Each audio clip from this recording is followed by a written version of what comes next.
going to show you 3 simple techniques where you can correct your Adho Mukha Svanasana.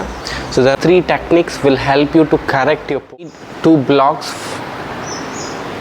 So the first technique is without props. So I'll show you first. So first, the distance between the feet and palm. So we are going to measure. So I'm going to get into a child pose first. From child pose, so this is the distance. So now I'm going to tuck my toes in. So now spread the fingers.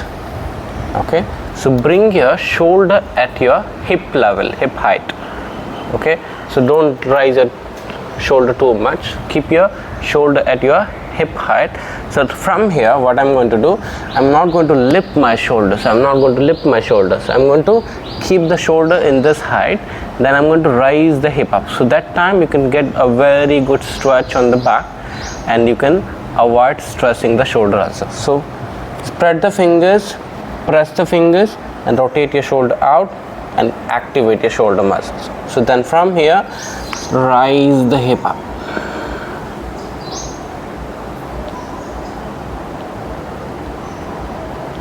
And relax. So in generally when we do Adho Mukha Svanasana, when you rise your shoulder like this, you can see here, so you're not getting enough stretch in the back. So when you do like this, so you will get enough stretch. When you do like this, so you automatically collapse it. You lose the opportunity to get stretch. So when you do the when you do the way I showed, so that will help more opportunity to where you can stretch the back more. At the same time, it avoids the wrong movement. So it avoids collapsing or it avoids rounding the spine. Okay, so next one. So the next technique is using the blocks. So you need 2 blocks. I'm going to keep it in front. So this is when people finds too hard to reach the heels down, or some cases some people who put lot of load in front, so they have to shift. So when you are doing Adho Mukha Svanasana, you have to balance your body weight. So most of the time what happens, we put all the weight in front, stress our shoulder and wrist.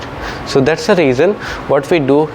So since we increase the height here, so the weight slowly shift back to the feet. So in that cases you can get more stretch on the spine. You will get more opportunity to get more stretch on the spine, and you can reach your sitting bone up. You can move your sitting bone up towards the ceiling. So that's how you can get Adho Mukha Svanasana right. Okay, so I'm going to place the palm on the block, then tuck the toes inside, rise the hip up. Okay, so when I keep the palm here, there's a chance load coming down to the palm. Okay, so when I place the palm on the block, so automatically the weight shift that side. So then this becomes here, shoulder becomes free and you will not stress your shoulder. So this is how you can avoid stress on the shoulder, and you can learn how to shift your body weight to the feet, and also learn how to get elongated in the spine, how to elongate the spine, and you can also learn how to rise the hip up. Okay, so next one, again you need a block for this. So what you do, you place the block to the lower belly and place it on your thighs, and place your lower belly on the thighs. So what you do, you hold the blocks between the thighs and your lower belly, then place the palms in front, spread the fingers, then keep the blocks between the belly and thighs, and without losing it, you rise the hip up.